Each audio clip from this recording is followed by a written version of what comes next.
সারাদিনের খবর নিয়ে আমাদের নিয়মিত আয়োজন আজ সারাদিন, সঙ্গে আছে ইমদাদুল হক।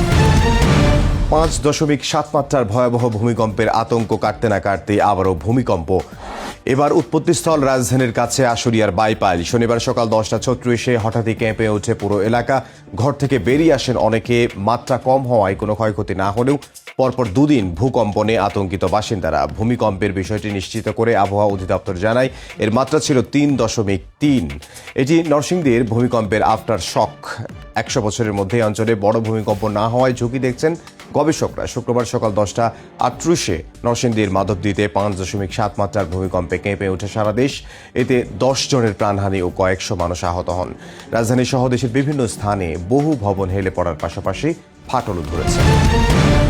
ভূমিকম্পের পরদিনও পুরোপুরি আতঙ্ক কাটেনি রাজধানীবাসীর। ভূমিকম্পে পুরান ঢাকায় ভবনের রেলিং ভেঙে 3 জনের মৃত্যুর ঘটনায় ক্ষতিগ্রস্ত ভবনটি পরিদর্শন করেন রাজুক চেয়ারম্যান।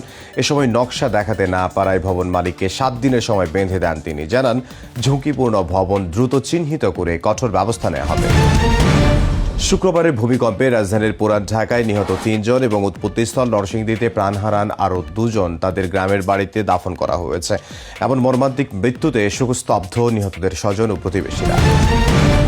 2 দিনের রাষ্ট্রীয় সফরে ঢাকায় ভুটানের প্রধানমন্ত্রী শেরিং তোবগে সকালে হযরত শাহজালাল আন্তর্জাতিক বিমানবন্দরে পৌঁছালে প্রধান উপদেষ্টা ডক্টর মোহাম্মদ ইউনূস তাকে স্বাগত জানান। সফরে ভুটানের সঙ্গে আন্তর্জাতিক ইন্টারনেট ব্যান্ডউইথ, ভুটানের স্বাস্থ্যকর্মীর নিয়োগ এবং কৃষি সহযোগিতা বিষয়ক 3টি সমঝোতা স্মারক সই হওয়ার সম্ভাবনা রয়েছে। বিএনপি মহাসচিব মির্জা ফখরুল ইসলাম আলমগীর বলেছেন, গেল 10 বছরে হাসিনা বিরোধী আন্দোলনে দৃশ্যমান কোনো ভূমিকায় পাওয়া যায়নি জামাতকে। ধর্ম ব্যবহার করে রাজনৈতিক ফায়দা হাসিল না করার আহ্বান জানিয়েছেন তিনি। দলটির নেতারা বলেন, মুখে নির্বাচনের কথা বললেও বিভ্রান্তি ও বাধা সৃষ্টি করতে চাচ্ছে একটি গোষ্ঠী। অতীতের মতো ভোটে অনিয়মের চেষ্টা হলে রুখে দেওয়ার হুঁশিয়ারি দিয়েছেন জামাত ইসলামের আমির ডক্টর শফিকুর রহমান। সব জুলুম, ফ্যাসিবাদ ও জাতিকে বিভক্তের বিরুদ্ধে লড়াই করার ঘোষণা দিয়েছেন জামাত আমির। ইসলামের পক্ষের শক্তিকে ঐক্যবদ্ধ থাকার আহ্বান জানিয়েছেন তিনি। আগামী নির্বাচনে দেশে নতুন ইতিহাস রচিত হবে বলেও দাবি করেন ডক্টর শফিকুর রহমান। ত্রয়োদশ সংসদ নির্বাচন ঐতিহাসিক হবে এবং এর মাধ্যমে গণতন্ত্রের পুনঃসূচনা হবে বলে মন্তব্য করেছেন নির্বাচন কমিশনার আবুল ফজল মোহাম্মদ সানাউল্লাহ। তিনি বলেন, এই ঐতিহাসিক নির্বাচনের সাক্ষী হতে রেকর্ড সংখ্যক আন্তর্জাতিক পর্যবেক্ষক নির্বাচনে অংশ নেবেন।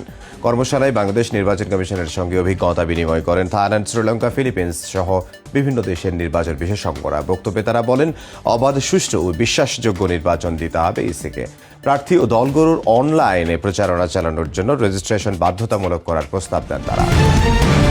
দেশের স্বার্থ ও সার্বভৌমত্ব রক্ষায় সবাইকে ঐক্যবদ্ধ থাকার আহ্বান জানিয়েছেন বিমান বাহিনী প্রধান air chief marshal Hasan Mahmud Khan. তিনি বলেন, যে কোনো জাতীয় বা বৈশ্বিক চ্যালেঞ্জ মোকাবিলায় বাংলাদেশ বিমান বাহিনী সর্বদা প্রস্তুত আছে। অনুষ্ঠানে বাংলাদেশ বিমান বাহিনীর খেতাবপ্রাপ্ত 34 জন বীর মুক্তিযোদ্ধাকে সংবর্ধনা দেওয়া হয়। বাহিনীর অপারেশনাল ও প্রশাসনিক কাজে সক্ষমতা বাড়াতে নতুন কিছু প্রকল্প নেওয়া হয়েছে বলেও জানান বিমান বাহিনী প্রধান। বৈষম্যহীন, ন্যায়ভিত্তিক বাংলাদেশ গড়তে হলে নিজেদের মধ্যে ইতিবাচক পরিবর্তন আনতে হবে বলে মন্তব্য করেছেন পরিবেশ উপদেষ্টা সৈয়দা রিজওয়ানা হাসান। তিনি বলেন, উপদেষ্টা পরিষদ কিছু করতে পারবে না যদি নাগরিক নিজে পরিবর্তন না হন। পুরনো রাজনীতি ঠিক থাকলে জুলাই আন্দোলন হতো না বলেও মন্তব্য করেন তিনি। একই অনুষ্ঠানে অর্থ উপদেষ্টাও যোগ দেন। বলেন, মানবতার ভিত্তিতে সমাজ গড়তে পারলেই আসবে কাঙ্ক্ষিত পরিবর্তন। বিরোধ কাটিয়ে নিউ ইয়র্কের নবনির্বাচিত মুসলিম মেয়র জোহরান মামদানির সঙ্গে বৈঠক করেছেন মার্কিন প্রেসিডেন্ট ডোনাল্ড ট্রাম্প। স্থানীয় সময় শুক্রবার হোয়াইট হাউসের ওভাল অফিসে রুদ্ধদ্বার বৈঠকের প্রথমবার মুখোমুখি হন তারা। নিউ ইয়র্কের উন্নয়নে সহযোগিতার প্রতিশ্রুতি দেন মার্কিন প্রেসিডেন্ট। এই ছিল আজ সেটা দিনে। দেখা হবে আগামীকাল।